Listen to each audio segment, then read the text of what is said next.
పిఠాపురం నియోజకవర్గం గొల్లప్రోలో జరిగిన ఎన్టీఆర్ భరోసా సామాజిక పెన్షన్ పంపిణీ కార్యక్రమంలో పాల్గొన్న లబ్ధిదారులకు స్వయంగా పెన్షన్ అందజేసిన గౌరవనీయులు ఉప ముఖ్యమంత్రి శ్రీ పవన్ కళ్యాణ్ గారు ఆ తర్వాత లబ్ధిదారుతో మాట్లాడుతూ మీకు ఎలాంటి ఇబ్బందులు ఉన్నా నేను స్వయంగా సమస్యని పరిష్కరిస్తా అనే మాట ఇచ్చారు. ఆ తర్వాత కొంతమంది లబ్ధిదారులు పవన్ కళ్యాణ్ గారికి ఉన్న సమస్యలు మరియు 7,000 పెంచినందుకు ధన్యవాదాలు తెలియజేశారు. ఎన్నికల్లో ఎలా అయితే 21 స్థానాలు గెలిచి 100% స్ట్రైక్ రేట్ సాధించామో వచ్చే 5 ఏళ్ళలో 100% ప్రతి ఇంటికి రక్షిత మంచినీరు కనెక్షన్ అందించి 100% స్ట్రైక్ రేట్ సాధించాలని ఉంది. దానికోసం పనిచేస్తానన్నారు. పిఠాపురంలో సొంత ఇల్లు కట్టుకోవడానికి స్థలం చూస్తున్నా. త్వరలో ఇక్కడే సొంత ఇల్లు నిర్మించుకుని మీకు ఎప్పుడు అందుబాటులో ఉంటాను. ఇది కరప్షన్ గవర్నమెంట్ కాదు, కరెక్షన్ గవర్నమెంట్.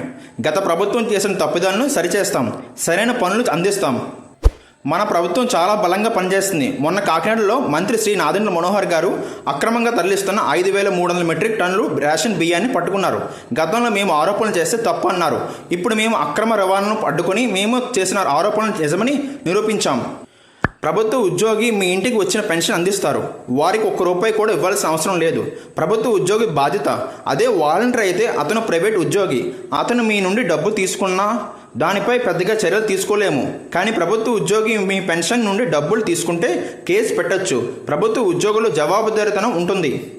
పిఠాపురం నియోజకవర్గంలో డ్రైనేజ్ పారిశుద్ధ వ్యవస్థను మెరుగుపరిచేందుకు చర్యలు తీసుకోవాలని అధికారులను ఆదేశించాను. ముందుగా పిఠాపురం నుంచి పంచాయతీరాజ్ శాఖ బలోపేతం చేస్తాను. దేశంలో మోడల్ నియోజకవర్గం పిఠాపురం నియోజకవర్గాన్ని తీర్చిదిద్దుతాను. నేను పిఠాపురంలో విజయ యాత్రలు చేయడానికి రాలేదు. పిఠాపురం నియోజకవర్గ ప్రజలు త్రాగునీటి సమస్యను తీర్చడానికి, యువతకు ఉపాధి అవకాశం కల్పించేందుకు, అర్హులందరికీ పెన్షన్ అందించేందుకు నా మొదటి ప్రయత్నం చేస్తాను. రాష్ట్రంలో అన్నా క్యాంటీన్ల పాటుగా డొక్కా సీతమ్మ గారి క్యాంటీన్లు కూడా ఉంటాయి. పిఠాపురం జనసేన నాయకులకి, వీర మహిళలకి, జన సైనికులకి, ప్రతి ఒక్కరికి పేరు పేరున నా కృతజ్ఞతలు. Thank you. Goodbye.